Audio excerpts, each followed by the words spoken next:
This is exactly why I created the power connectors. I want to align with a community, not just a bigger network.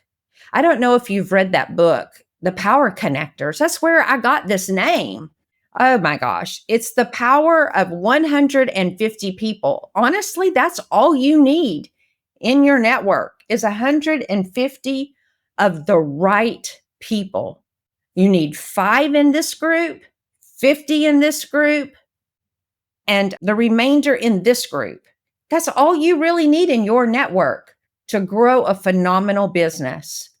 But I needed an aligned community, not a bigger network. And here's the truth. Strategy that isolates is a strategy that collapses. You need to build with people, not pressure.